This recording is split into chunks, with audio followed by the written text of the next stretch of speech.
Driving it home with Patti Vasquez, Patti Vasquez. From global conflicts to greenhouse gases, the folks refusing to wear masks says, and politicians getting caught grabbing asses says, she's driving it home with Patti Vasquez.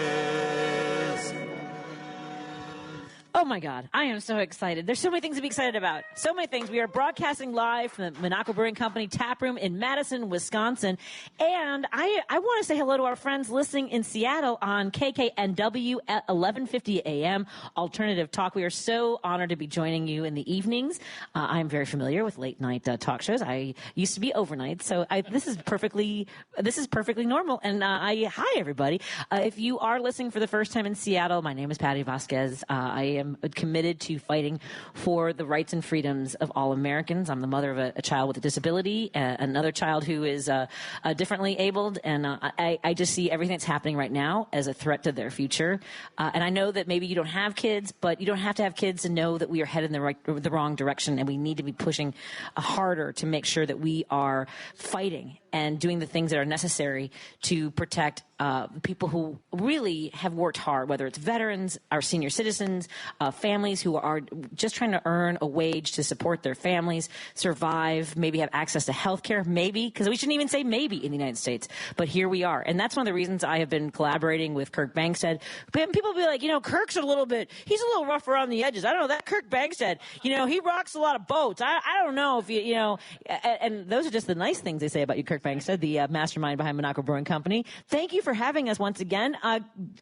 Get us up to date on what's going on with Monaco Brewing Company. Thank you, Patty. It's so wonderful to have you visit us, and thank you for sticking with me. When you're an activist and you get mad, sometimes you say things that rub people the wrong way. What? but as Chuck Schumer would, things happen on our side too that aren't so good. And if you don't fight for people, you don't fight for working people. Sometimes I light into my own party, and that's obviously something that I'm allowed to do as an American. So I've taken a weird path. I'm a brewery owner that's become an activist, and I have built a super PAC that's raised around $2 million. The average donation is $40 a person, and we have helped elect Janet Protasewicz, who is helped flip Wisconsin Supreme Court. We helped elect Tony Evers, and we have done things like suing to get Donald Trump off of the ballot. As soon as Colorado was able to do it, I called up my lawyer, Fred, and we can do this too. We did it until the Supreme Court said we couldn't. But I am willing to do things that lawyers won't do because lawyers need to win in order to keep on making money. And I'm doing things that we might lose. In fact, sometimes there's a high percentage chance we will lose, but it's the right thing to do no matter what. And just somebody's got to do it. And I've never believed in people who say, well, if it's not going to work, then you might as well not even try.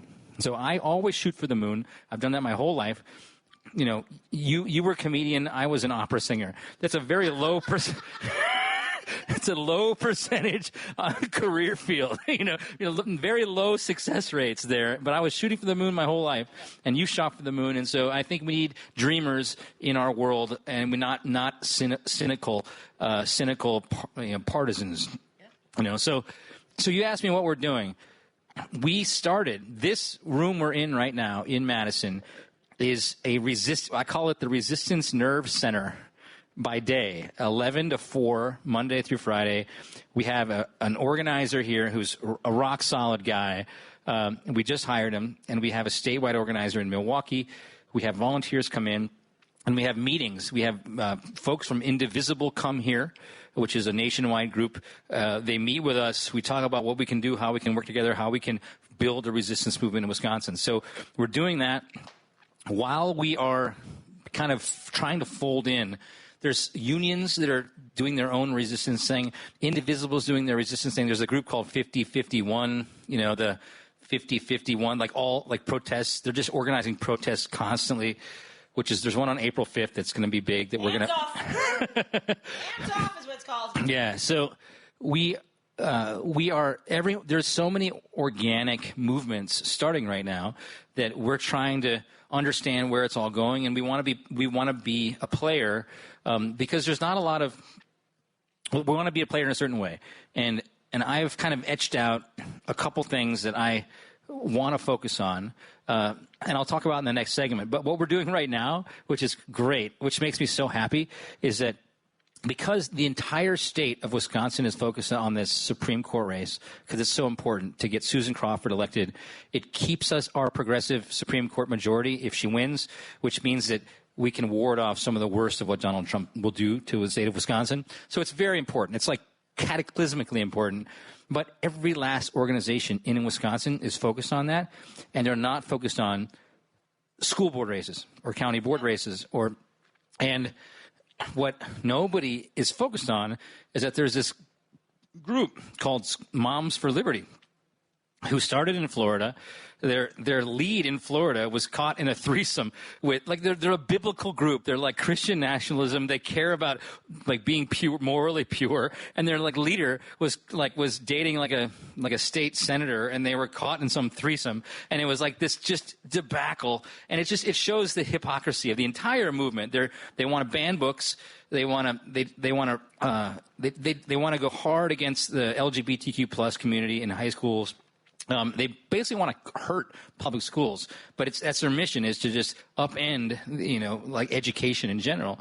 And so there's a lot of pockets that have sprung up in Wisconsin because we're such a political state that nobody has paid attention to because everyone's focused on the Supreme Court race. So when we were power mapping for a resistance movement, we saw that that somebody was like, what about Moms for Liberty? They have the ability, they are the ones misinforming the public. And they're telling the public that these books are bad, like Catcher in the Rye is bad, whatever. And that feeds into the whole thing that's happening at the federal level. If you start making people unsure about where their foundations are, should we ban books? Of course we shouldn't ban books. But if you start making people question whether or not you should ban books, that leads right into fascism. Yeah.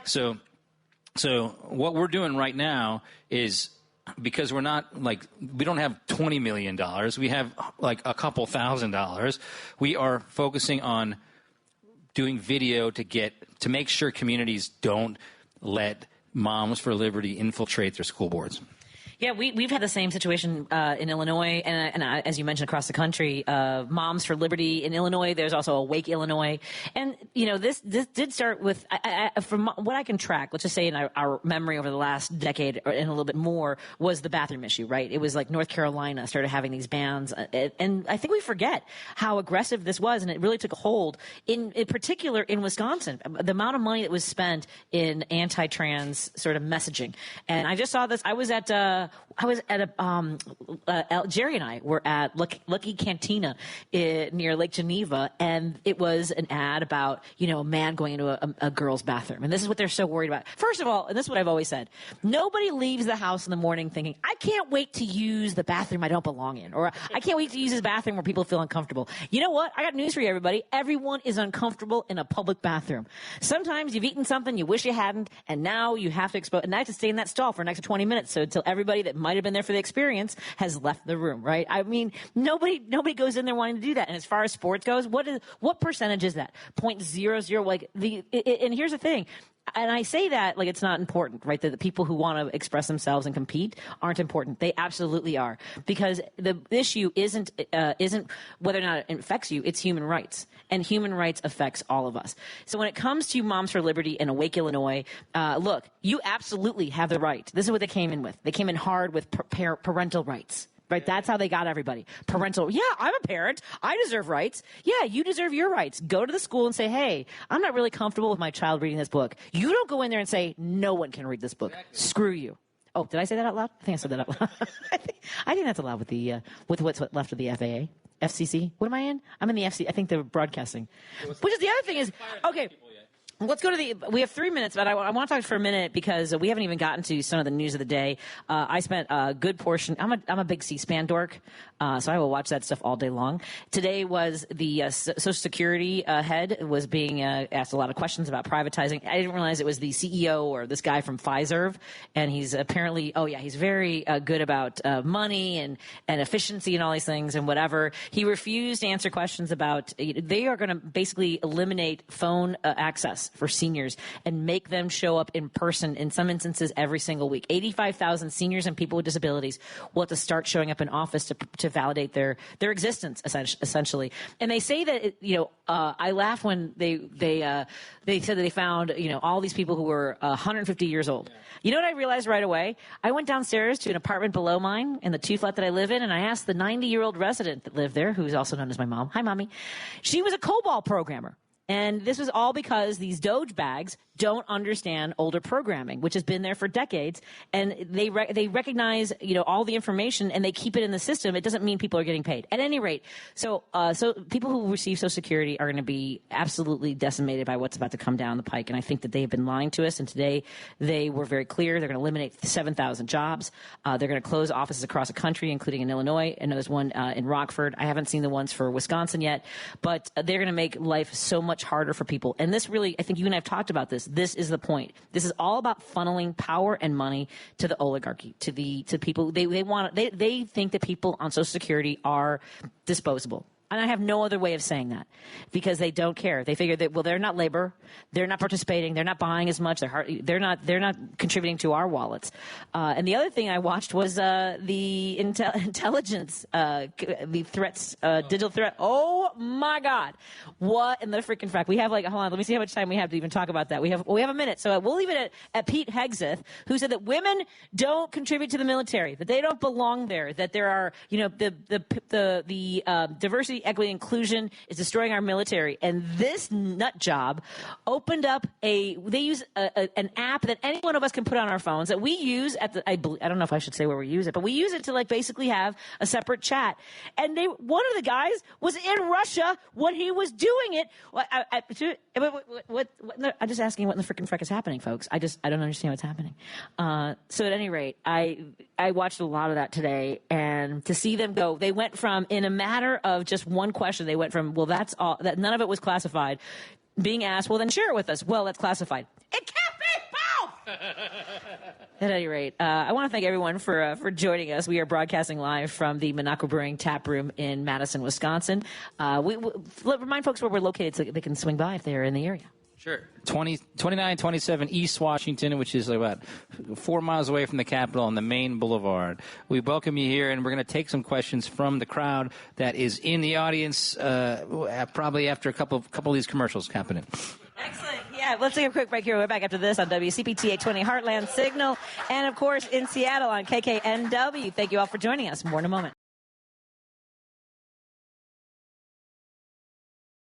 The Hal Sparks radio program. We wouldn't even have Tesla if it wasn't for Barack Obama. Obama insisted that there be funding for electric car companies in the rescue package in 2009. And Tesla was the single biggest beneficiary of it because they were further ahead, because Elon Musk had bought Tesla as a company outright and was pretending to run it, as he does right now. Hal Sparks, Saturdays from 11 to 1 on WCPT 820, Chicago's Progressive Talk. Alexa, play WCPT. WCPT from TuneIn. If you're listening to this station right now, you've definitely heard my voice before. Hi, I'm Hawk. And I'm Pete. And we're with Source Solar, your local source for solar. Source Solar is Chicagoland's premier solar installer, providing solutions for over 1,000 homeowners and business owners across Illinois and Iowa. With over a decade of industry experience and deep roots here in Chicago, we have the expertise to help your transition to clean, renewable, resilient energy. We can guarantee that we save you money day one without any out-of-pocket cost to you. This means you have an instant ROI, instant payback, and can save money to add to your bottom line day one. At Source Solar, we source everything as local as possible, meaning We always carry the Made in USA sticker.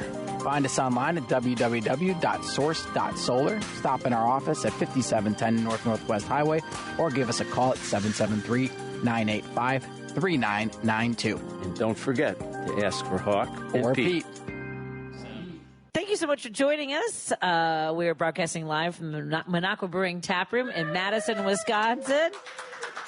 We'd love for you to stop by if you have a chance, but thank you so much for joining us as we broadcast. That was one of our sponsors, Source Solar. Go to source.solar for more information about the great work they do and schedule an appointment to see if it's the right time for you to put solar panels on your home or your business. Again, that's source.solar. Over 100,000 happy customers in the Chicagoland area. We also want to thank our friends at The Way Back In. March is Problem Gambling Awareness Month, and if you or someone you love is struggling with a gambling problem, please call 1-800-GAMBLER or visit areyoureallywinning.com. Again, that's areyoureallywinning.com. And of course, thank you to our friends at Kids Above All. We want to support their mission to help children live happy, safe lives. Go to kidsaboveall.org.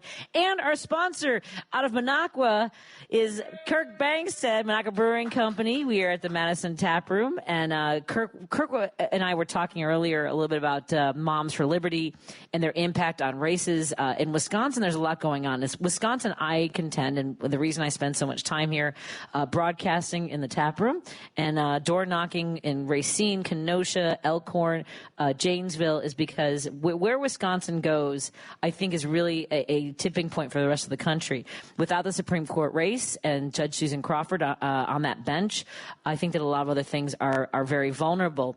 And we were also talking off the air about immigration issues and what the head of immigration has done. Is it Peter Homan, or is it too many? There's a lot of Peters, or is it another word for those? But at any rate, Homan is the head of immigration, and they're, you know what, Kirk, they're really patting themselves on the back about border crossings, about deporting people. And we already know that people who look Latino, who speak Spanish, who have tattoos that they think are suspicious are being rounded up, being held, basically being kidnapped.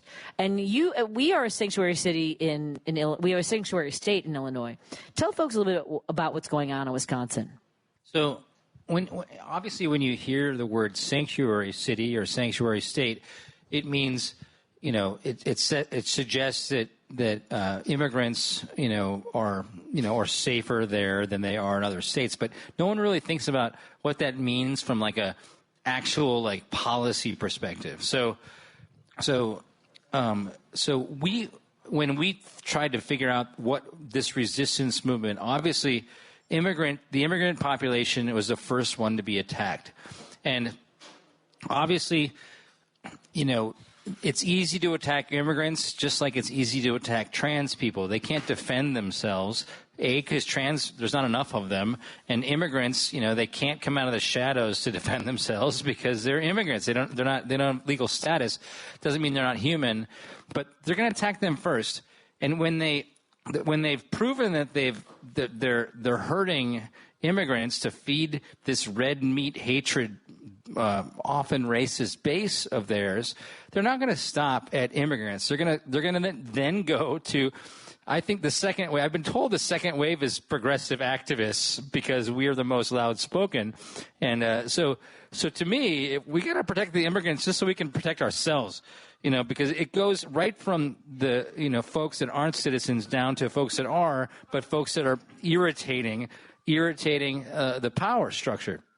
So of course, I'm going to try to help immigrants. And so I looked into it. If we're going to form a resistance movement, we have to have a policy or understand what's happening with immigrants.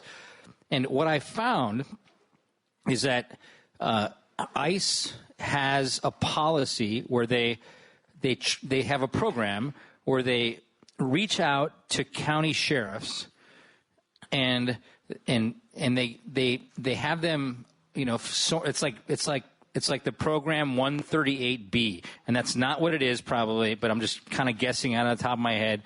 But what this program is that it's like an official cooperation between the federal immigrant, federal government, which is ICE, and local sheriffs. And among other things, the worst part of this program is that they shake hands and they sign an agreement, and it says if somebody is a victim of a crime or a witness to a crime, a sheriff or their cops or their deputies will look up their immigration status. Even if you're a 6-year-old woman who's been beaten, they will look up that person's immigration status, and if that person is illegal or undocumented, they've agreed to share that information with ICE.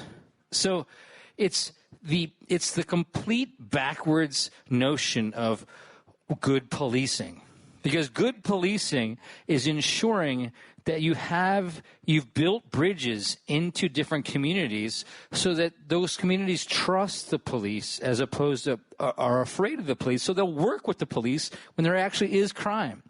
And so if you have announced that you're working with ICE and that anybody who might be a victim or a witness to a crime could you have to share their immigration status, obviously that community is not going to talk to you, and they're never going to report a crime because they could be deported if they report a crime. So it's just crazy policy, and so we've called for volunteers. We've got about 500 volunteers who've signed up to do some resistance stuff that we're trying to do, and one of them is figure out how to slow down these sheriffs.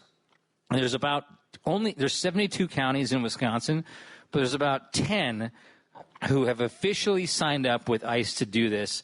And guess, it's really weird. A lot of them are white men with German last names.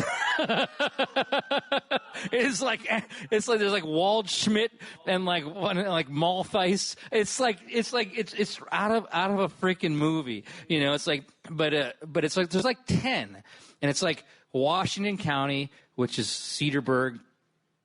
All the WOW counties. That Waukesha County is like worst because they can deputize Waukesha County, which is like the worst of the Republicans in Wisconsin, right? The white flight suburb of Milwaukee. They have deputized their own cops to be able to act like ICE, and that's a one step further. They can actually, question you about your immigration stuff. So it's like Winnebago County, Washington County, Waukesha, Sheboygan. It's like you just draw a lineup of the eastern part of Wisconsin, and they're all there. And so we focused. Not only we're focusing on Moms for Liberty, but this election's kind of throwing a gum into our works. We have to focus on who's getting elected, and sheriffs don't get elected in this election. But we will be going back to try to protest these county sheriffs or call on folks in those counties to protest, and we will help them, and we will kind of help show them what's going on. But the goal is that in your state, you're a sanctuary state. To be a sanctuary state or to be a sanctuary county or a city, you have to choose not to be in that program. You have to choose to not share information with victims or witnesses of crimes. I want to talk more about this when we come back, because I feel like some of these sheriffs have just been waiting for the green light, is all I'm saying. We are at the Minocqua Brewing Tap Room in Madison, Wisconsin. We're so grateful for our live audience here. We're grateful that you're listening here on WCPT 820 Heartland Signal out of Chicago, and of course KKNW in Seattle. We're so excited to be a part of the family. More when we come back on Heartland Signal. Stephanie Miller. It's another true Stephanie Miller Show story, Chris LeBoy. Yeah, from with Jane in St. Charles, Illinois. It's real. Stephanie Miller fans are everywhere. We're meeting in parking lots. It happened just yesterday. I got to my car after leaving the grocery store. There was a woman loading her groceries in the car. She had a radio on to WCPT 820 Progressive Radio. I couldn't resist. I said, I think we would qualify to say that we listen to the Stephanie Miller Show. We both laughed and said, yes, we would. I love it. Stephanie Miller, weekday mornings 8 to 11 on WCPT 820. Chicago's Progressive Talk, WCPT 820, where facts matter. Union Strong Chicago continues to lead the way with progressive values and in preserving democracy. Your support of the Minocqua Brewing Company Super PAC efforts in Wisconsin and beyond strengthens the fight against MAGA Republicans. You can now purchase progressive beers like Labor Lager, Love Wins Fruited Sour, and the Resistance IPA in Chicago at Rogers Park Provisions, Diversity Beer, Wine and Spirits in Lakeview, Park West Liquor, Wine and Beer in Lincoln Park, Logan Square Liquors, and Tip Top Food and Liquors in Westtown. Visit MinocquaBrewingCompany.com for all their Chicagoland locations. As always, no matter how bad our sports teams are, please drink responsibly. You're listening to Driving It Home with Patti Vasquez. There's so much that goes on behind closed doors. On WCPT 820. Thank you so much for joining us as we continue to broadcast it live from the Minocqua Brewing Company tap room in Madison, Wisconsin. We have Kirk Banks, the fearless leader of so many elements of the resistance, and he wants to introduce. So I'm have you introduce your friend and your colleague and someone who's leading the fight here in Madison, and then you're going to step over, and he's going to do wonderfully on the radio because he's never been on the air with me before. Here you go. It's true. Lee is a fabulous organizer. So Lee Stedman is the guest that I'm going to introduce. And the reason I'm going to introduce him is we just hired him to be one of our statewide coordinators for the burgeoning resistance movement in Wisconsin. And the story I have about Lee is I got two people influenced me a lot, and I'm not going to tell you their names. But one is a retired Army colonel who has a house both in Washington, D.C. and in Vilas County, Wisconsin, way up north. This guy was in the Pentagon when they were running scenarios on what they would do if Donald Trump refused to leave office. This is how high he was up in the Army. And he's retired now, and he's very mad at how the electorate voted for Trump. And so he's not terribly doesn't want to be terribly involved. He's actually... He cares about the world, and he's helping fix like the coral reefs around the world right now because he just can't deal with politics anymore. But I keep on reaching back. Eventually, he'll join us. But I keep talking to him, and he's like, Kirk, if you don't listen to the people under the age of 30, and if you don't let them lead, then we're never going to get out of this because they have the energy. They've never been a part of a system that promised the American dream, whereas we have. I'm 49 years old. I was part of a system that I was able to go to college and do what I was told to do and make money and kind of get to the place that that seemed like the proper progression of the American dream, and the generation before me has not, that they've done everything they're supposed to do, but they're still completely struggling, and so they're mad as hell, and they need to be the leaders. And I agree with the general. And also, there's a fabulous organizer in Milwaukee, Wisconsin, who's kind of a general among radicals, and we're working with him. But I don't want to say who we're working with quite yet because I don't want we're all kind of figuring this out together. But he recommended Lee to me. He's he's a bright young guy, and so this is Lee, and he's going to be the face of the resistance movement in Wisconsin.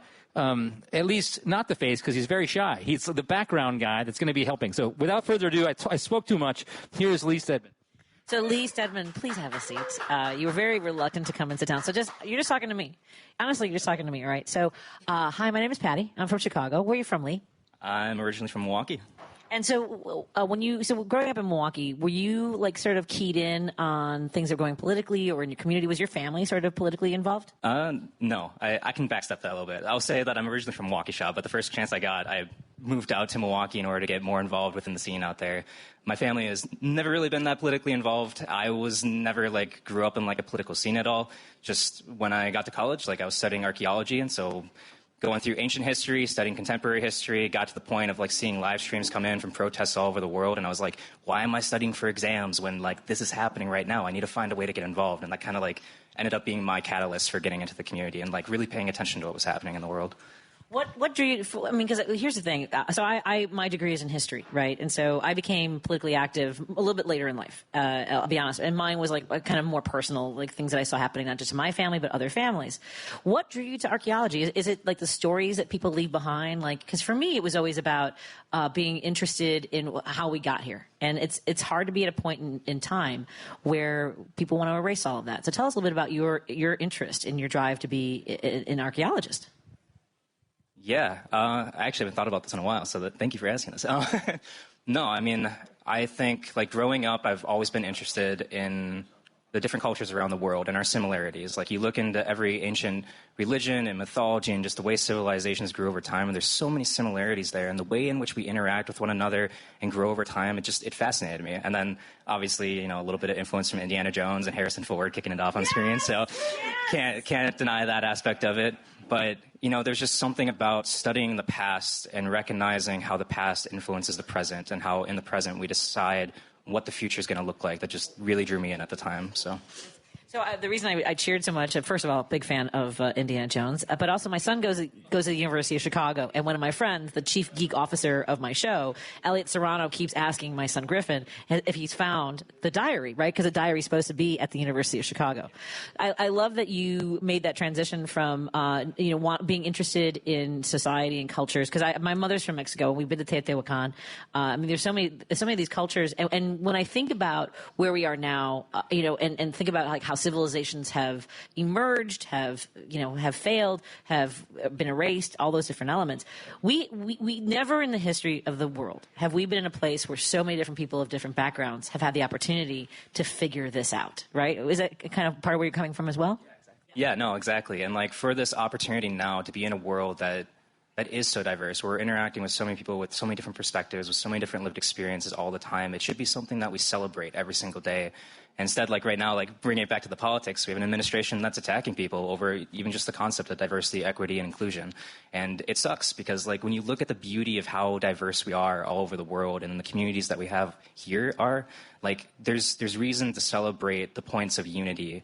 And when we have a political force right now that's trying to divide us in every way that they possibly can and make us feel hopeless and make us feel scared and afraid in the current like political scheme, like being able to go back to those points of that beauty of diversity, that beauty of community that does exist, and finding ways to bring us back together and recognize the power of what happens when we come together as people. And, we look at all of our skills, our strengths, those lived experiences, and how they all work together like a puzzle piece. There's so much power in the hope that comes with that to confront the fear in the world right now.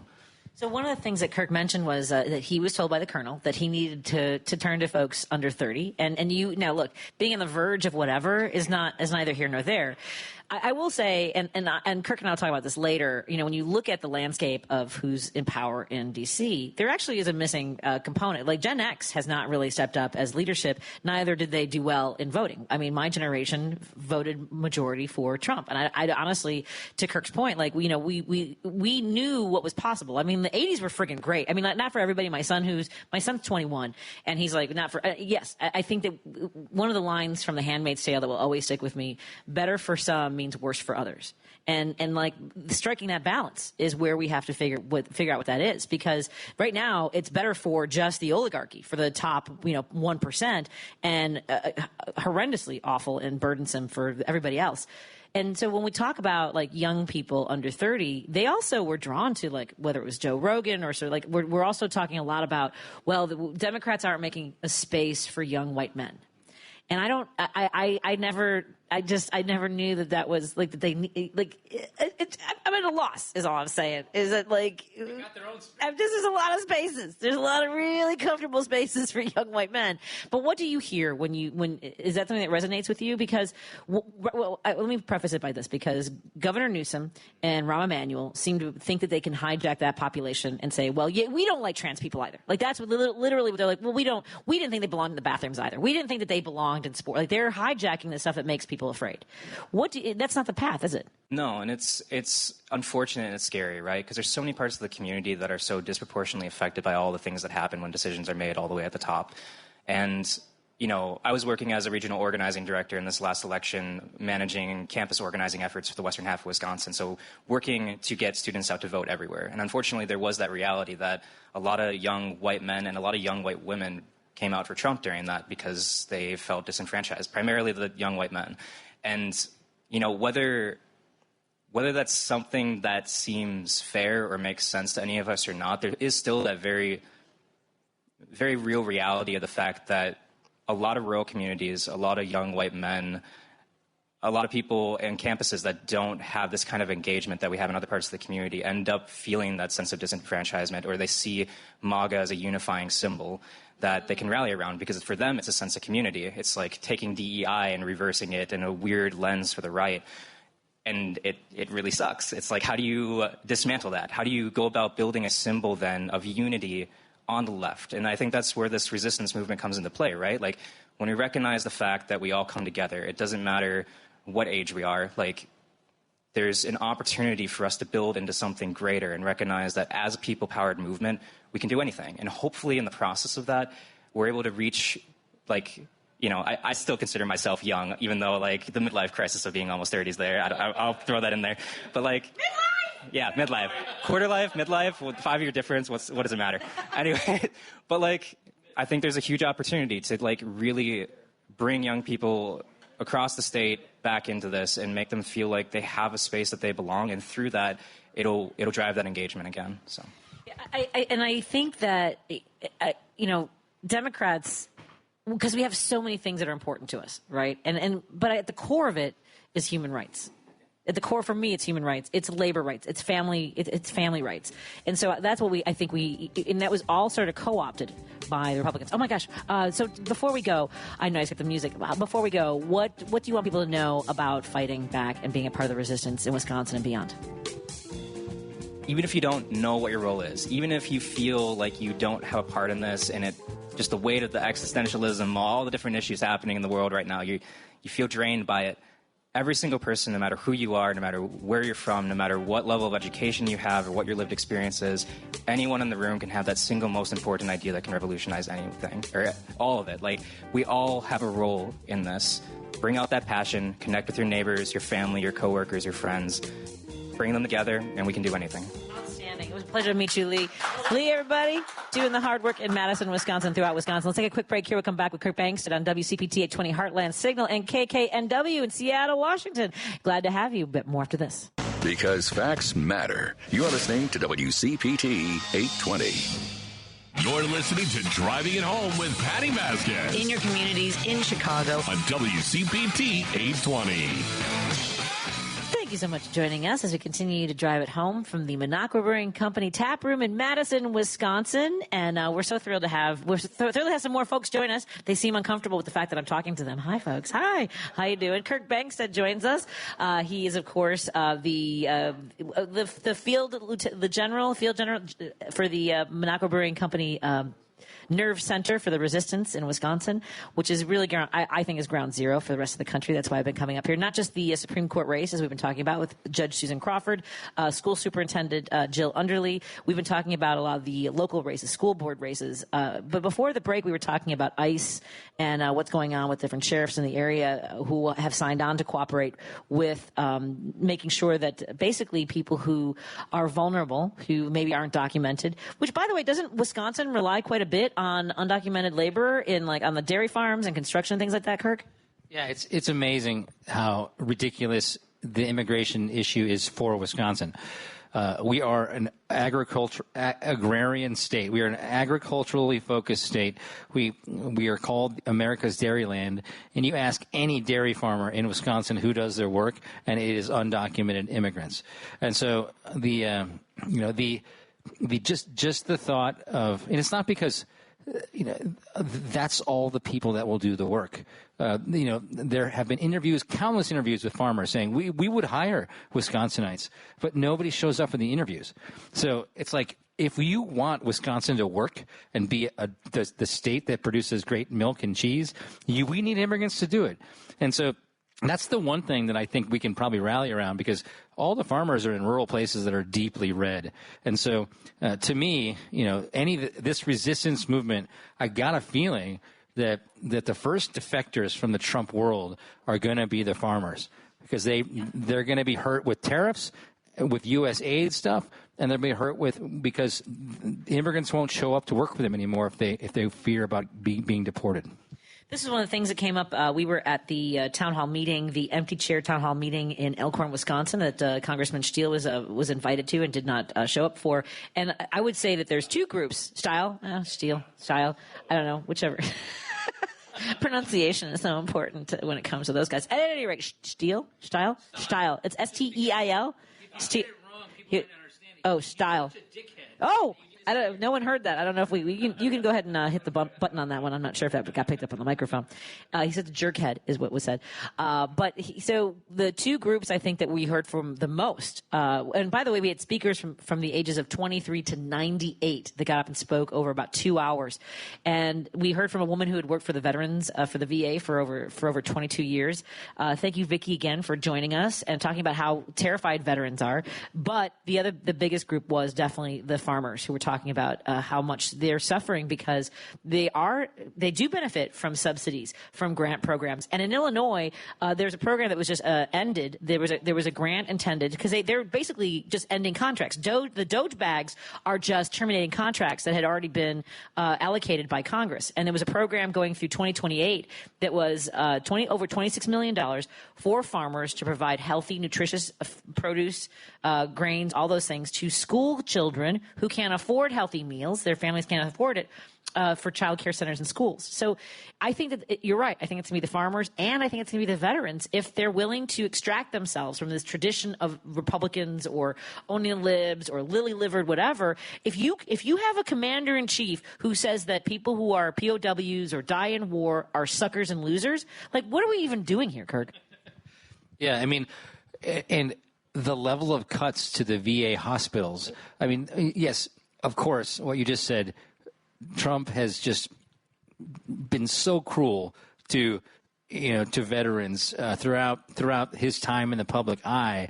But not only that, I mean, veterans. The one thing that veterans can count on, should be able to count on, is that they can go to a VA hospital and stuff is way cheaper for them than it is for everybody else, as it should be, because they serve their country. And the fact that he's just cutting thousands of jobs. There was a story, there was like four, and in one hospital there's like four anesthesiologists, and there's like a lineup of all these folks who have to have surgeries, and they cut, they're already short staffed, and now they have to fire a couple of their anesthesiologists, which means veterans are not going to get the surgeries that they've already signed up for, and that's just. It's like veterans are primarily there are way more Republican veterans than there are Democrat, and there are way more Republican farmers than there are Democratic farmers. And so, yeah, you're right. Like this is the ultimate thing. They don't care who they piss off. I think I can say that on the radio. They don't care who they do that to, because they are trying to make it so there are not free and fair elections in 2026. They're trying to go so quickly that they can dismantle democracy before any of these people who are furious, even the Republican veterans or farmers who are furious at what they've done, they're going to try to make it so it doesn't matter if they can vote or not. Well, and that's the issue with the judicial system, right? That's supposed to be our checks. And we have judges who have slowed them down at least a little bit. But the idea that one day Trump is saying, you cannot question our judges, do not, you cannot, don't disparage them. It should be treasonous to say all those things. And then 4 days later, he's like, this judge is out of control. This is, appointed by Obama. He's an extremist, even though he was actually appointed by George W. Bush Jr. And only, I think, elevated to a higher position by President Obama. And then also, I think he got another position was under Trump. But at any rate, the thing is, at least we have some judges in place who seem to be slowing their roll. The big question will be, when it's the Supreme Court, that if the Supreme Court deems what he is doing is constitutional, that's the constitutional crisis. Or they say it's not, and he still goes against their. I mean, because who do we send out to enforce any sort of decision by the Supreme Court? Yeah, I mean, you're up on it probably more than I am, but I've already heard that he's not, a judge tells him no and he doesn't listen. Yeah. I've already heard that happening, which is the constitutional crisis to a certain degree. But I think it already has started. But it won't be a 5-alarm fire until it's official that he's not complying. And I think there needs to be some days separated between when a judge says something and when they're not complying, between when it's actually said they're not complying. So, yeah, I mean the constitutional crisis, I believe, is here, and I'm operating under the assumption that the judges aren't going to be, I'm already kind of there, that the judges are going to, that the Supreme Court, I think, what was it? There was one decision that happened within the last 3 weeks that there's 9 Supreme Court justices, 4 out of the 5. There's only one justice that kept something terrible from happening, and I can't remember what the issue was. You remember what it was? I believe it was some of the firings, but it was John. It was Roberts and actually Comey both voted against Trump, and I can't remember the exact which case was it. I can't remember which case it was, but it was but the fact that it was Comey Island, I call it Comey Barrett. She was actually attacked. Like, people were saying she was a DEI hire, even though Chief Justice Roberts also voted with the liberal justices. And I can't remember what case it is, but Jerry's quickly trying to look that up. But I think that they were very angry that they ruled against them in that case. And I know that there was a moment after the address to Congress where did you see this, where Comey Barrett kind of looked like she did that thing where women do it with a fake smile, and then after someone walks by, we're like, I can't believe I have to deal with this person. She's got on camera for that. And Trump basically said to Roberts, "I really owe you. Thank you for everything you've done." And that was caught on a hot mic. At any rate, we still haven't. Everyone's trying to look at the case of what. Usually, I'm much faster because I have my computer in front of me, but nobody's finding the case that Roberts. And I'm sure we'll get it on the text screen any moment. While we're waiting for that, I do want to say there's a couple folks have texted us about Minocqua Brewing Company, specifically, in particular, our friend from Oak Park, who wants to thank you for everything you've done. It was. It was the USAID ruling. It was that they could not fire or they could not withhold all the funding for USAID, that it might not be constitutional. So Trump's administration, there's so much that happened so fast, it's hard to remember every single ruling, but it was the freezing of over $2 billion in foreign aid, and they said that he could not reverse that it was not for them. I mean, so USAID, listen, I'm just a layman from Wisconsin, but I'm not a completely, dumb, like a removed guy. But that federal workers hired by our country to go out to all the reaches of the entire world, ostensibly to help people who are suffering, and to give. There's so many arguments to this that are pro what Republicans want, which is like power across the globe. If we have people across Africa, we are in charge because we are helping and they listen to us. By removing those people, we lose influence and lose power, and Republicans and the military hate that. So we're screwing ourselves, and it's obvious that he's doing it on purpose because of Vladimir Putin. Yeah. It was called Soft Defense. And thank you for people who texted in. We're going to take a break here and continue our conversation from the Madison Tap Room from Minocqua Brewing Company. More in a moment on WCPT 820 Heartland Signal and KKNW, Seattle, Washington. Hey, Google, play WCPT. Streaming Chicago's progressive talk from TuneIn. Driving it home with Patti Vasquez, Patti Vasquez. From global conflicts to greenhouse gases, the folks refusing to wear masks says, and politicians getting caught grabbing ass says, she's driving it home with Patti Vasquez. Thank you so much for joining us as we continue to broadcast live from the Minocqua Brewing Company Tap Room in Madison, Wisconsin. We're broadcasting on WCPT 820 Heartland Signal. Out of Chicago. That's where our wonderful Lady B is keeping things rolling. And we want to say hello to our friends listening now on KKNW 1150 AM in Seattle, Washington. The alternative talk. We're so thrilled to join your family. And, of course, on KTNF AM 950 Minneapolis, St. Paul, the progressive voice of Minnesota. And we're so glad to have – so Kirk Bangstad is co-hosting with me today. He's brought in some great guests locally. We want to bring in now a candidate for Circuit Court out of Racine, Wisconsin. We have attorney Jamie McClendon joining us. Hi, Jamie. How are you doing today? I am doing really well. I love your intro music. Oh, that is courtesy of Steve Goodman, singer, writer, musician. Thank you for that. So, Jamie, I tell folks that I always start out with, where did you grow up, my friend? Well, I grew up in Madison. I traveled all over the place because both my parents were in the Army, but as soon as I got to be school age, my mom came back to her hometown in Madison. So I was actually kind of disappointed. I really wanted to be there in person because that is where I grew up. I actually grew up in DeForest, about 15 minutes north. Well, you're campaigning, and you need to stay in your district or your county. You need to stay where the voters are, my friend. I know, I've run a race before, so I know how this is. What inspired you to pursue a career in law? I have always wanted to be a lawyer. I do have the crayon drawing of me with a little briefcase, like a little stick figure as an attorney. At that time, I just thought that all we did was stick up for people, which we do, right? But that's how I kind of saw my career, is I just wanted to be able to stick up for people who couldn't speak for themselves, and felt very defeated by the system. And I do think that my career has reflected that as I've grown up. And so when you decided, what did you study as an undergrad leading up to your law degree?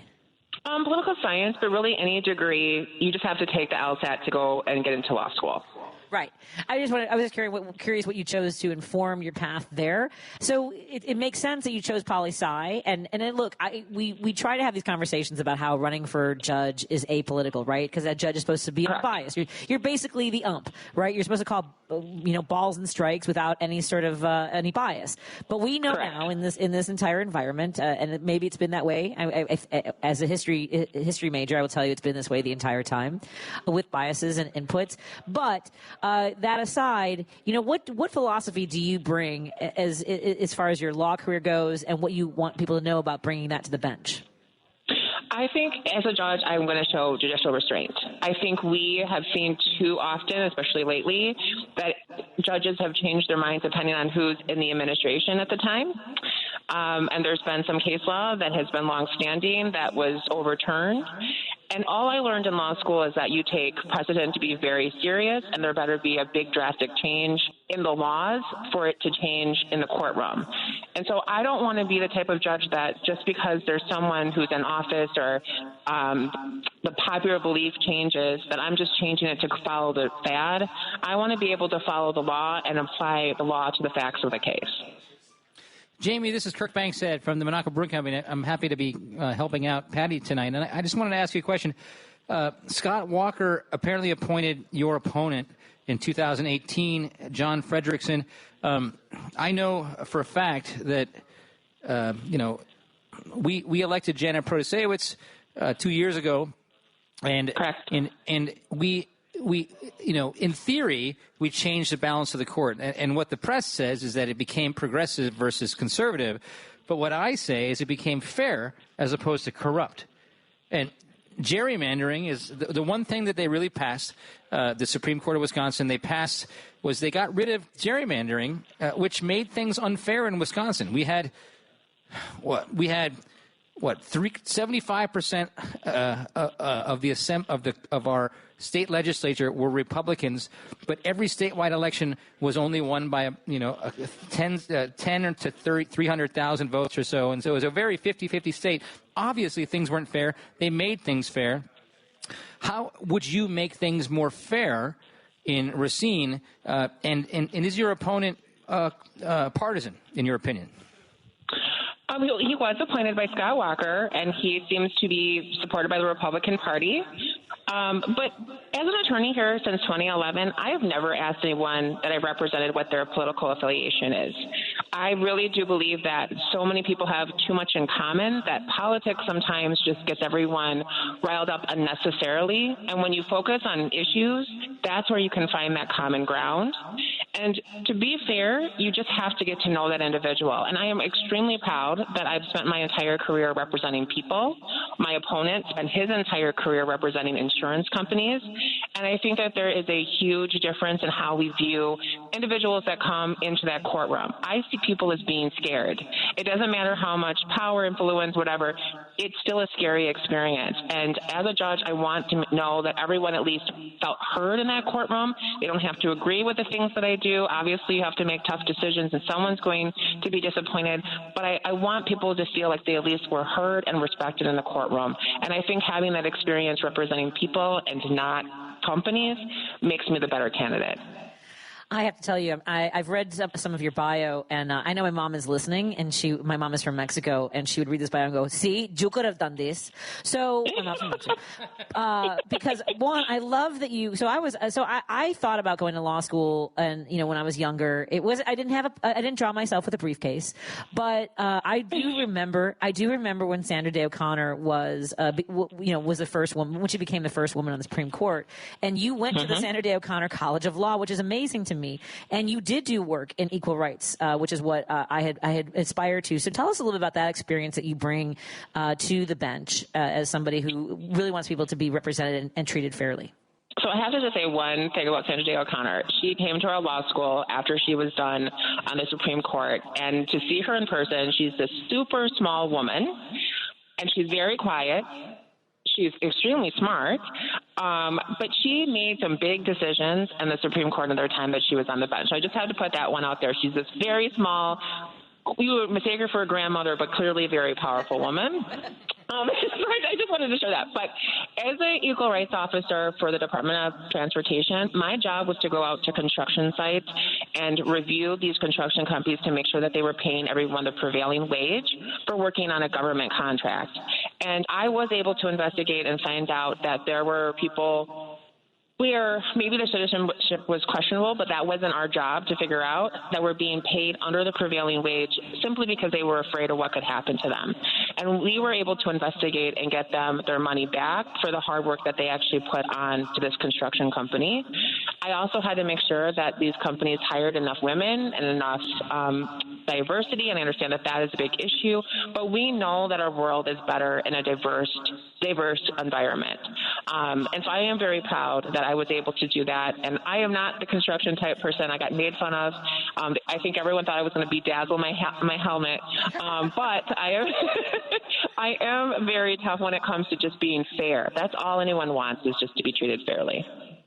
One of the things that I try to explain to folks, my family has been the victim of horrible crimes, and I still believe in making sure that everyone has a defense, because we know that the wealthy are able to defend themselves. White collar crime is committed at such a higher rate, and it's such a more expense to the country than the crimes that people talk about. As a public defender, you made sure that people were heard in court. Tell us a little bit about that experience and what that brings to the bench as well. So our justice system doesn't work without effective defense attorneys. The United States is one of the only countries, and I think it does have the best justice system in the sense that we have to assume that that person is innocent until proven guilty. And you can't do that if you don't have a good defense attorney. And so it's not about, quote unquote, getting my client off, right? And there's tons of studies of that. A lot of people take pleas before anything even gets to a trial. But my job is to navigate them through the system, make sure that they're being treated fairly, and that they understand the process so that they can make the best decision for themselves. It's a hard decision. I tell my clients that all the time. I don't know what it's like to be in your shoes, but I don't want you to have to ever go in front of a judge and say that my attorney didn't tell me this could happen to me. And so it's about giving them that knowledge to make the best decisions under the circumstances, to make sure that they had a fair opportunity in court. And I think that that's important for people to understand the different experiences that you've had. For folks who don't know what a circuit court judge does, tell them about the Racine County Court Circuit Court. Well, that's one thing that I've learned is I think everyone thinks that, well, I didn't commit any crimes, so judges can't impact my life. But judges do everything, right? So, if you're getting divorced, that's going to be a circuit court judge. If you're having issues with your landlord, that's going to be a circuit court judge, or any kind of property issues, Yes, of course, crime. In Racine, there are 10 judges. 5 of them practice in criminal law. So that is the majority of the caseload. But if you get into a car accident, you're going to go in front of a civil and the circuit court judge to decide whether or not you are entitled to damages. So their decisions not only have an impact on the person that's right in front of them, but they are, again, also setting the precedent for the next person. And so it is really important to pay attention to these local races, because that's going to have a more direct effect on everyday life than it is at a higher level. Before we let you go, give our audience your 30-second pitch. I know it's not to be political. This is how we can support you, how we can get you across the finish line, and what it will mean to the residents of Racine County. Well, thank you so much for having me. I am just super excited about this race. I need people to get out and vote.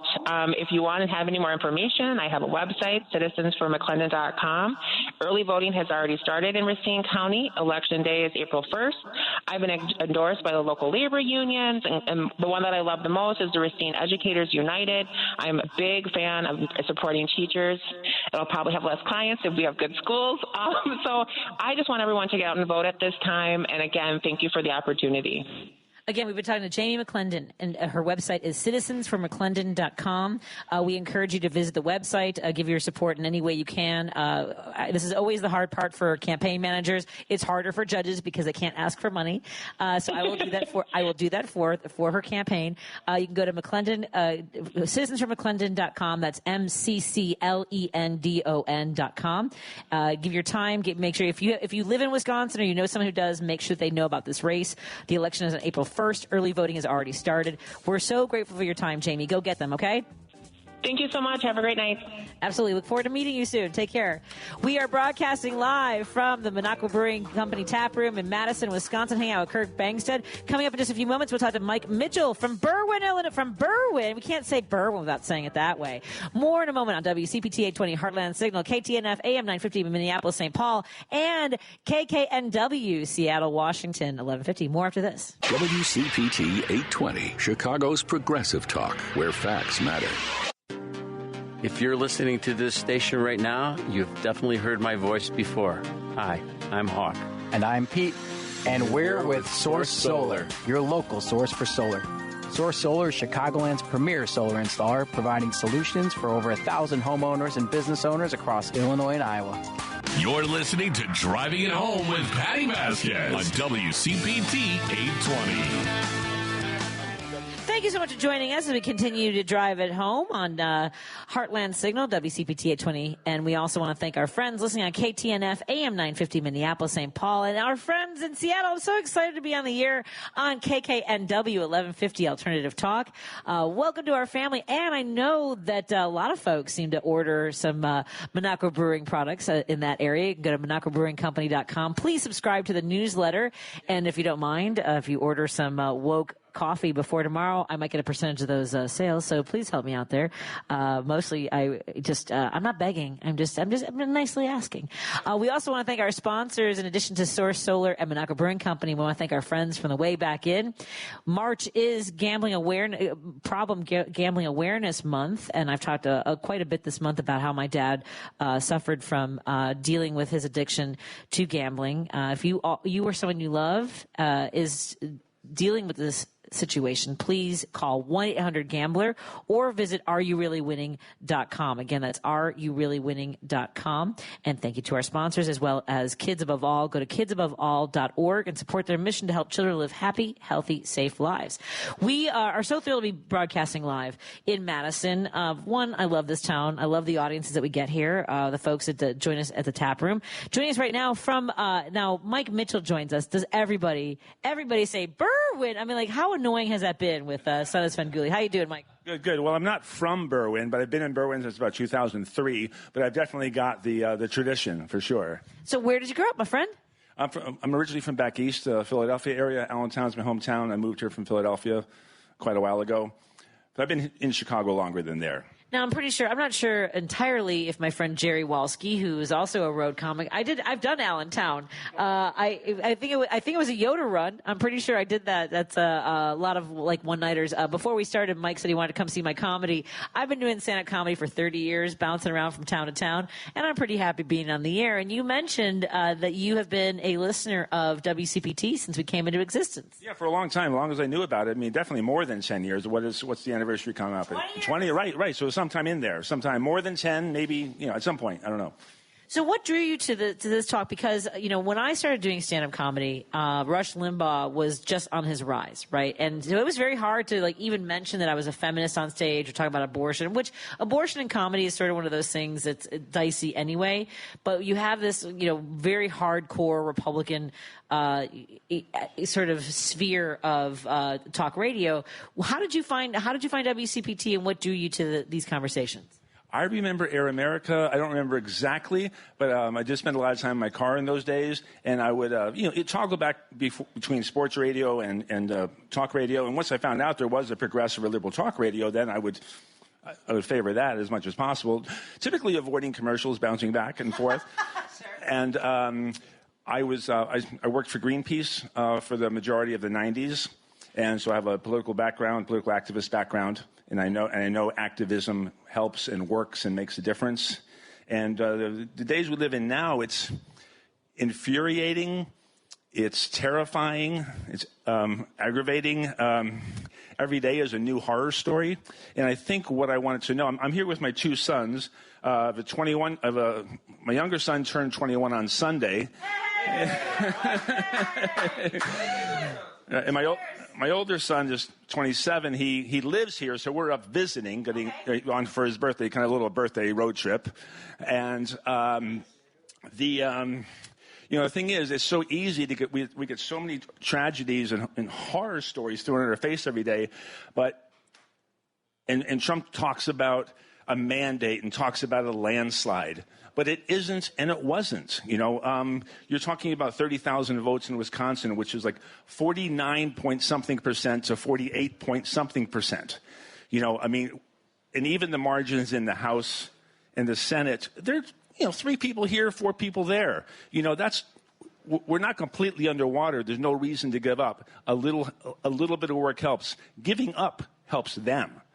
So that's where I am. I just want to stay inspired and tell people every little bit helps, and we can't give up. The margins are close. We're not completely overwhelmed. It feels that way, but we're not.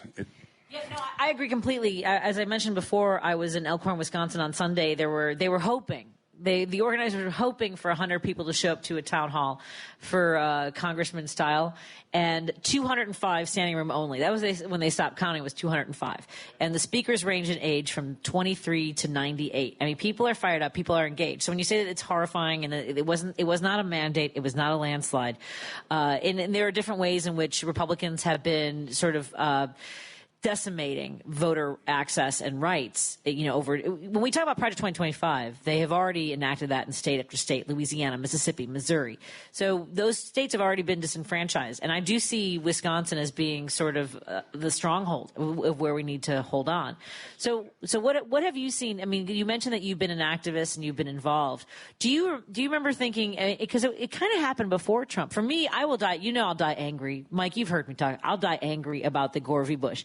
I know we talked to Jamie McClendon about Sandra Day O'Connor, but Sandra Day O'Connor whipped those votes against Al Gore. So what for you? For me, that was my turning point of not all is not well in this democracy. Well, I don't know if I can, over the years, I don't know if I could pinpoint one thing. It was just a growing thing from, the Bush lies and the Iraq war and the Colin Powell lies. Those were during earlier, more formative years. It's like, listen, this is simply the truth is not getting out there. The truth is, and so I guess that's what, and then I working for Greenpeace, we worked on a lot of, specific issues on toxic campaigns and various campaigns, protect the Great Lakes or oppose nuclear power. There's different things that you just see, there's issues all over the place. Right. And that the Republicans are best at not telling the truth, and hopefully no one looks close enough. That's why Trump says he loves the poorly educated. He counts on people being poorly educated, so they just believe nonsense.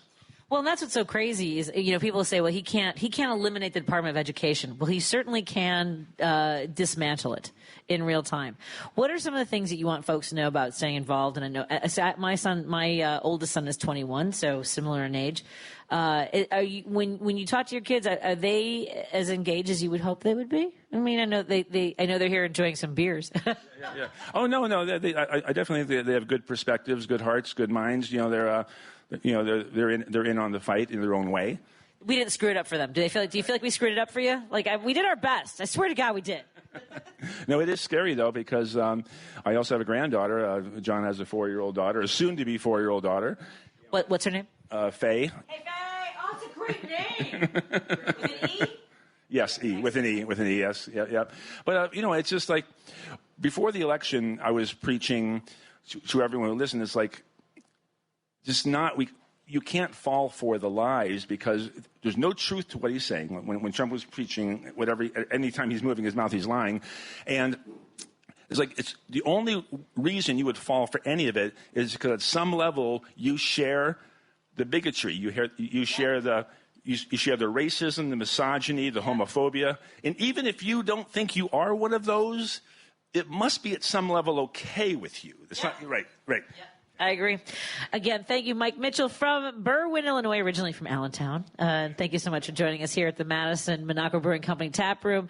We'll continue our conversation here on WCPT 820 Heartland Signal, KKNW, Seattle, Washington, the Alternative Talk, and also KTNF AM 950, Minneapolis, St. Paul. Thank you all so much for joining us.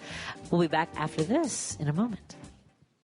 This is WCPT 820, where facts matter.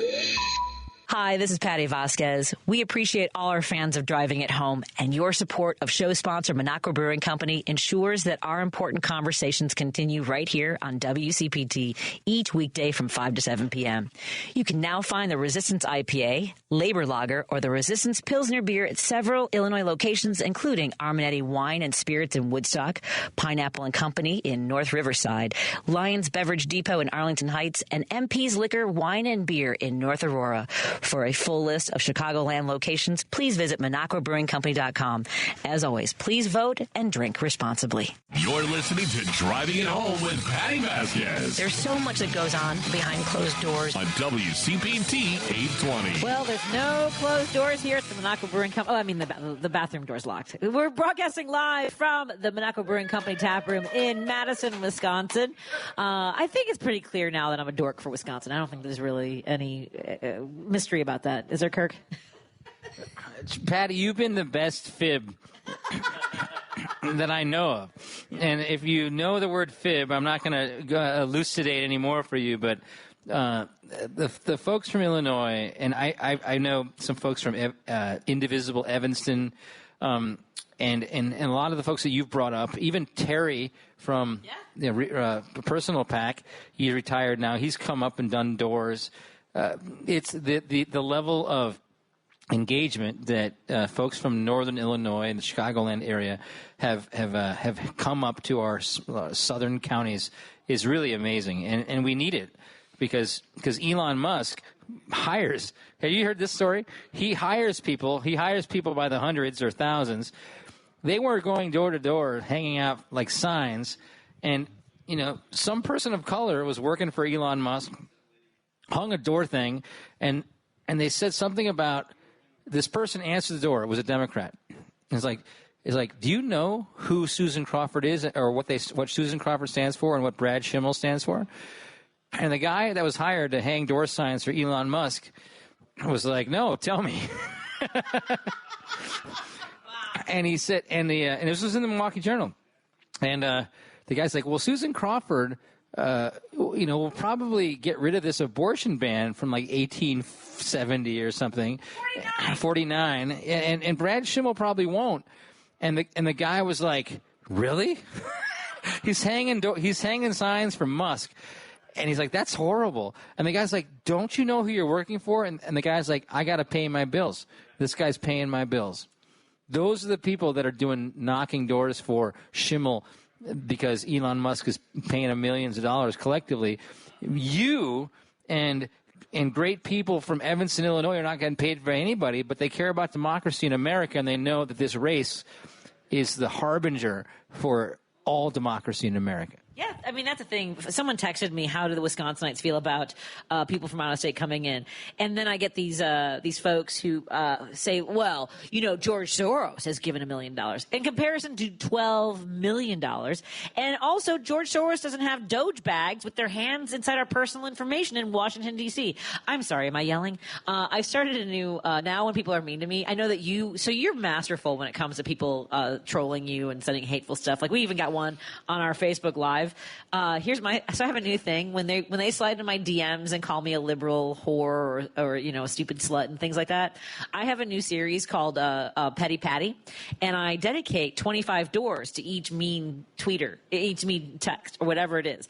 Because here's the thing, my problem is that Democrats, we don't hold people accountable. We don't call people out, right? We were talking to Jamie McClendon, who talked about what happened after Sandra Day O'Connor and the things that or even to Mike, what happened during the lies and the Iraq War.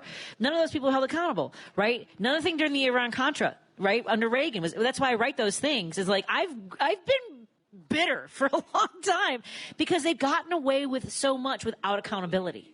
There are no Republicans who demanded that Nixon step down. That doesn't exist anymore. They decided to lock down and consolidate power as much as they could, and here we are. It's all a result of that. Yeah.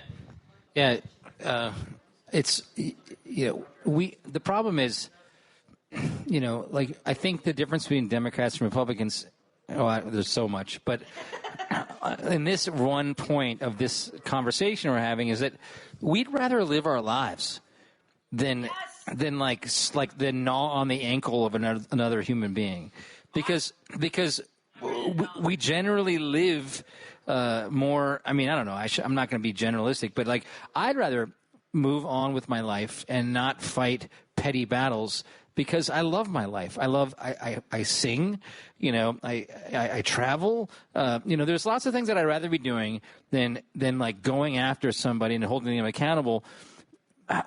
But unfortunately, we have, when our freedoms start getting taken away, the people that are trying to live good lives because they're well-rounded, they've been raised properly, they're decently educated. When they try to actually, they can't avoid when the freedoms were taken away, and we have to revert to, unfortunately, what they've been doing from day one.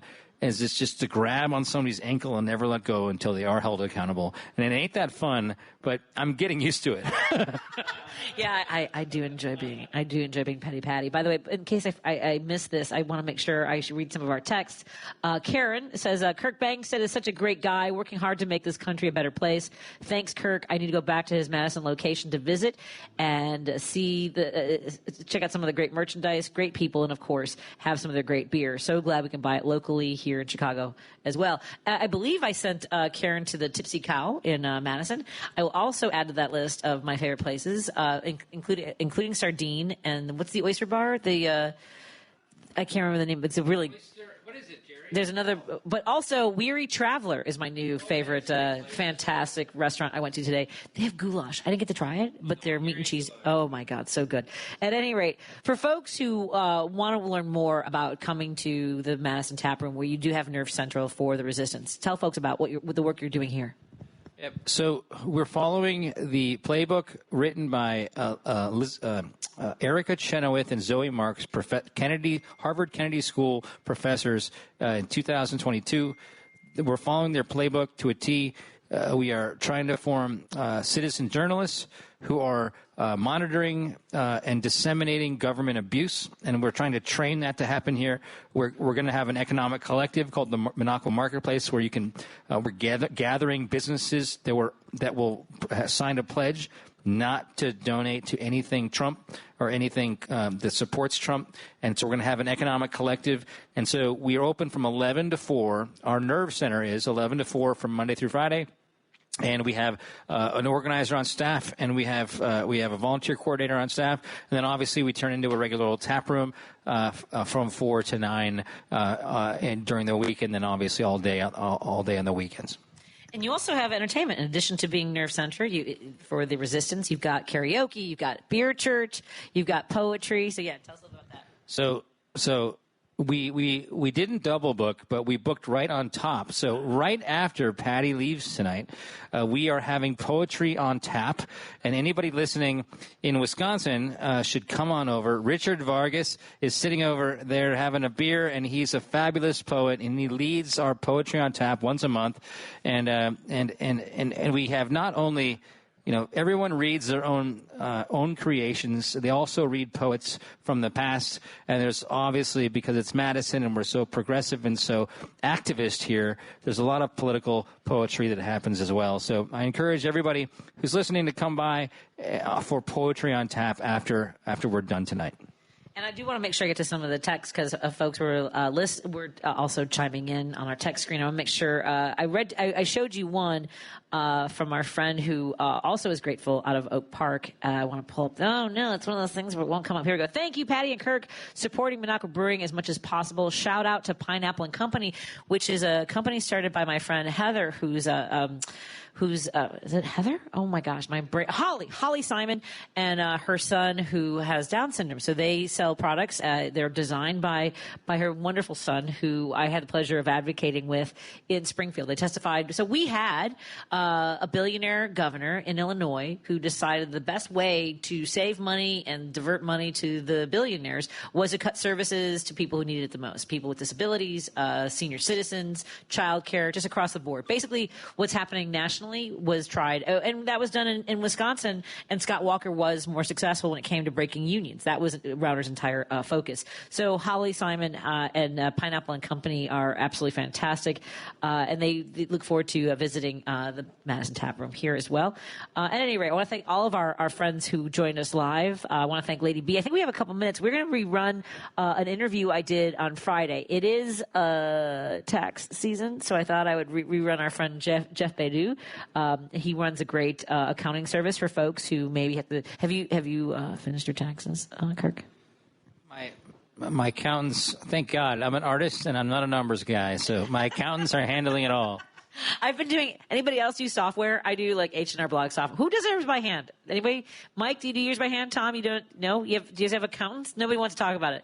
See, this is the problem with here. You know what I hate about taxes is you could fill it out, spend days doing it, and then they'll send you a letter telling you got it wrong. I'm like, well, if you knew, why'd you ask me to do the math in the first place? That's all I'm asking. It says at the end of it, it says, to the best of my knowledge, I have, upon the threat of jail, I think this is all correct. I hope so. I have no idea. At any rate, we're going to be back next month on April 15th. What do you have? Is there anything you want to make sure you highlight for folks before we go? Let folks know a little bit more about the newsletter and how they can support the journalists you have. So Patti writes for us weekly. So does a retired newspaper publisher from a rural county. It's just fantastic. And we have the president of the American Federation of Teachers writes for us. And you just got to sign up for the Minocqua Brewing Company Substack. Substack is where all of the real journalists are going because mainstream media is disintegrating in front of us. Or you can always go to our website and you can sign up for my email or sign up to get on the email list, which gets you on Substack as well. And that's just go to www.minocquabrewingcompany.com. Outstanding. Thank you so much, Kirk. Thank you, Lady B, back at the station. But thank you to our sponsors, Source Solar.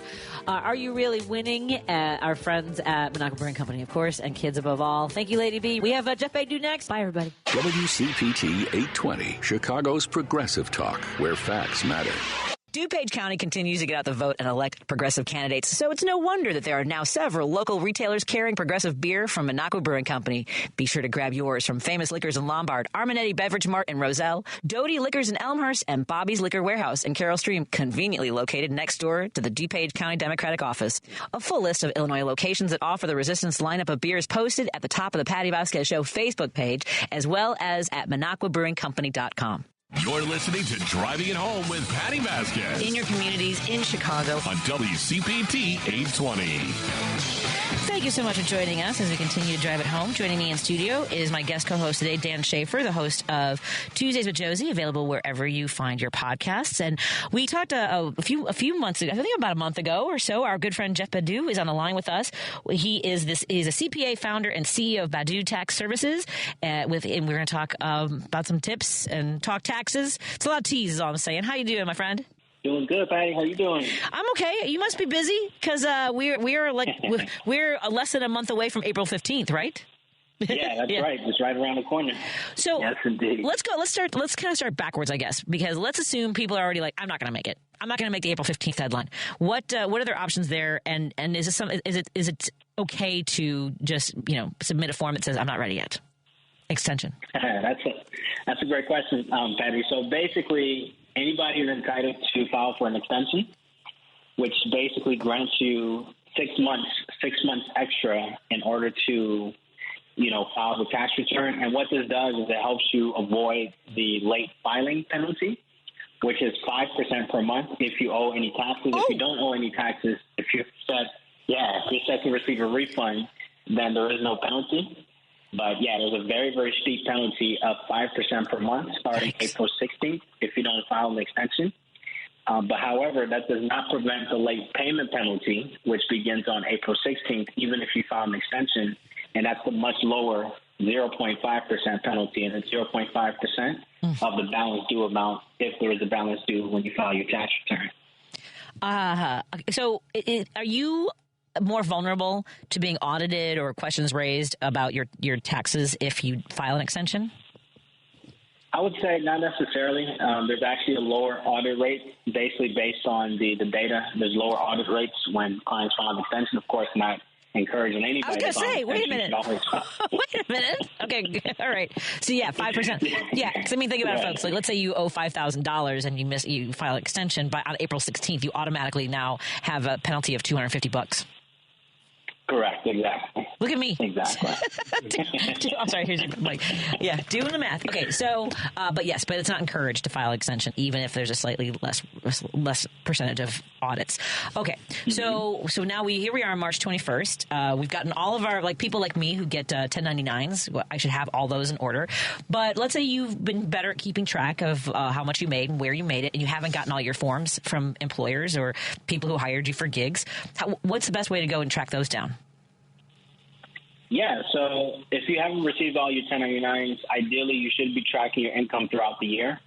And so you want to use something like QuickBooks that basically allows, tracking software like QuickBooks that allows you to track your income and expenses throughout the year. It's very, very good, especially for a gig worker, entrepreneur, 1099, contractor. And if not, then you also have access to the IRS transcripts website, irs.gov/transcripts, where you can pull a wage and income transcript for any tax year. And any 1099 that has your name on it would pop up on that transcript, assuming that they sent it into the IRS. And then ultimately you can use that information to file your income tax return if you don't have a 1099 form itself or you don't use something like QuickBooks. Dan, you were nodding about the 1099s and gig work. Do you use QuickBooks or something like that? Yeah, it's a desktop version, but you can do it online. But there's several options. Excel is a simple way to do it too. Okay. So I probably should do that. I'm 30 years into stand-up comedy, and I'm like, I honestly, Jeff and Dan, I have had years where they're like, oh, you didn't file this 1099, and I just go, I call it my stupid tax. Yeah, because I'm stupid for not having kept better track. Also, for folks that want a free option, Wave.com is actually a pretty decent one that you can use if you don't want to have to pay monthly for QuickBooks or something. So, yeah. Excellent. Some of the things that now we have all these tax and, financial experts on social media when you're scrolling. If I wanted to make $1 million, this is what I do. And then they go through this whole thing about basically lowering your tax bracket. I would put $7,000 in a Roth IRA. I would have all this stuff. Let's start there with opening up or buying, putting money into a Roth IRA or traditional IRA. How much does that help people with the totals on their taxes? So it has no impact as far as taxes today, but it does have a big impact in the future. A Roth IRA is an individual retirement account that is not employer-related, is not work-related, that you can set up on your own through a brokerage account. And basically with that, you can contribute up to $7,000 a year. You don't get to write it off or anything like that, so it's an after-tax contribution. However, the money grows tax-free. It can be invested in the stock market or index funds, and it grows tax-free. And then when it comes time to take the money out, preferably in retirement, you don't have to pay any income taxes on that money. So it's a very nice way to build tax-free wealth. It's also bankruptcy protected, meaning any predators that are looking to come after that money, they absolutely cannot touch it. Oh. And so it's a very, very nice account to protect your money, and then also for it to grow tax-free so that you can get the much-needed benefit up in retirement when you really need that benefit. So for folks who are, thinking about putting money into it, do you have any recommendations as far as a traditional IRA or a Roth IRA or any insight in that direction? Yeah, when it comes to retirement, I always recommend saving after tax as opposed to pre-tax. And that's due to, basically the three reasons that I mentioned. But overall, when it comes to taxes, you can take advantage of the lower tax rate today. In that some people think that they will be in a lower tax bracket when they retire, which fundamentally sounds correct. But that's assuming the tax rates will be the same in the future, 30, 20, 40 years from now compared to now. And it's probably going to be a lot higher in the future than it is right now. So it's going to push you ultimately to a higher tax bracket because the scale is going to move. Your income may go down, but the scale is going to go up. And so you're going to end up in a higher tax bracket. So it's better to take advantage of the rates that we know right now, lock it in now, and then allow that money to grow tax-free. So I'm a huge proponent of the Roth account, Roth IRA, Roth retirement accounts, as opposed to the traditional or the pre-tax retirement account. Excellent. Yes, Dan. Also, is it accurate that if you have a Roth, God forbid you have some financial emergency, you can pull that money out, whatever you contribute, and that would be penalty-free, tax-free, if you need to get that out to have coverage for emergency expense? Absolutely. That's one of the benefits of the Roth IRA. I mean, ultimately, you never got a tax benefit for putting the money in, and so taking the money out, there is no penalty. So that's another beauty of it. Of course, you don't want to utilize it in that way, but if it comes to medical emergency, new baby, whatever the case may be, and you really need that money, you can take it out 100% tax-free, 100% penalty-free as well, at least the principal component of the money. All right. Now I'm going to remember that. Don't be traditional, be Roth. I don't know. I always forget. There's a listener with a question from the 815. We filed our taxes and owe $3,000 to the federal. We owed state of Illinois and paid them off already. Our return has been accepted. The best we can do is pay so much every week. We can swing about $250 a week. How much interest and or penalties are we liable for? Yeah, I mean, that's a great question. So the penalty rate is 0.5% per month. And technically the maximum penalty in a given year is 25%, but, you would never hit that if you had 0.5% per month for 12 months. And so that's pretty much where we're at as far as the penalty is concerned.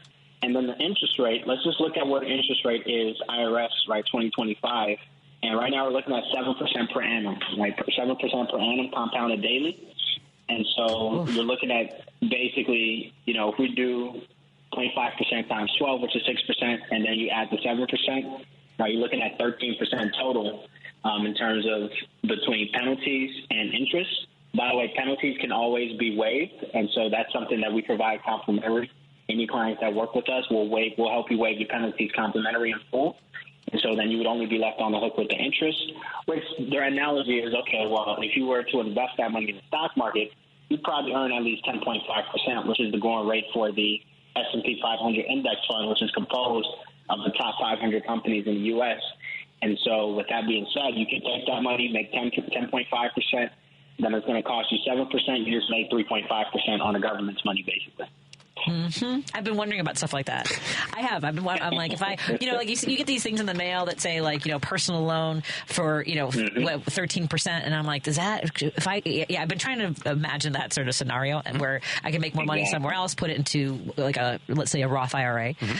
Exactly. Maybe I need to talk to Jeff Padu about my personal, all the things that ramble around in my head. Can I call you at 2 a.m. when I'm doom scrolling and I come across one of these? Jeff, does this one make sense? I think that's what we need to do is have a segment where I saw this on social media. Are they right? I thought I was the one you called at 2 o'clock in the morning. It's so many. Well, it's going to be you and Jeff. Jeff, I want to make sure for folks who want to learn more about the work. Well, first, let's do this. Do you have anything you want to make sure folks know as we head into the tax deadline? I mean, when in doubt, file your taxes. And here's the thing: if you fail to plan, you plan to fail. And so basically before you file your taxes, meet with the tax advisor, meet with a firm like us and basically do some tax planning. Yes, we can do retroactive tax planning, and that we can go back to your 2024, see if there's any tax strategies we can apply for you so that we can help you minimize your income tax liability and also maximize your tax savings to put real money back into your bank account. One thing that's very unique about our firm is whenever you start working with us, we'll go back 3 years. So we'll go back to 2021, 2022, 2023, and look at your tax returns. We'll do a deep dive, run an analysis for you, complimentary, and see if there were any missed opportunities, any missed tax savings. And if there are, we'll give you a proposal, let you know the next steps, the price and everything like that. And we'll help you recoup that money and put it back into your bank account. And so overall, when it comes to taxes, you do want to work with a tax advisor. I get it. Yeah, there's a TurboTax and and all the different apps and everything like that out there. They're nice. They're good. But it's even better when you have a sound tax professional tax advisor who's in your corner assisting you and ultimately putting some real money back into your pocket so that the money that you're investing in that advisor, you're making that, let's say, 3, 4, or 5 times that money. And that's a much better return than even the stock market, right? So work with a professional, and ultimately, right, you still have time. You still have time to file. And please don't wait until the last minute. It's the worst thing that you can do possible. Okay. Oh, that's good to know. All the previous years, Patti did not. He does kind of warning, so she'll try to get it done this year. If folks want to, when folks are ready, how do they reach out to you, learn more, and hire you or someone in your company? Absolutely. Great question, Patti. And so easiest way to call us, our office line is 773-819-5675, 773-819-5675. If you call, somebody will pick up within 10 seconds and get you information that you need. And, yes, you can call literally 24/7. You can try it if you want. 24/7, even on a holiday. We do have a team that's dedicated to, at least doing an initial call. And then depending on that, we'll see how we proceed. And then also our website, www.badu taxservices.com. That is Badu, B-A-D-U, taxservices.com. And ultimately, if you go on that website, if you scroll down a little, there's a link to a 1-minute client intake questionnaire. And it will literally just take you 1 minute. This allows you to fill out the information. There's some very, very basic details so that we can get to know you a bit. And then we'll respond back to you, reach back out to you within 24 hours to see how we can best assist you. So those are 2 ways that you can reach out to us at any time. Outstanding. You've been very helpful. Hopefully we can check in with you not like on the 14th, like maybe before. Maybe on the like 8th-ish or something like that. Thank you so much. I hope you have a wonderful weekend. It was great talking to you. Thank you for walking us through this and making it less stressful. You have a very soothing way about sharing this information with us, and we appreciate it. Thank you, Patti. I appreciate it. Have a great time. Thank you. Take care. Thank you again to our sponsors, Source Solar. Go to source.solar. Monaco Brewing Company, MonacoBrewingCompany.com. Kids Above All, KidsAboveAll.org. And our friends at the Way Back In, AreYouReallyWinning.com. Have a great weekend. Randy Rhodes is up next, followed by Matt McNeil. Love you, Lady B. Take care.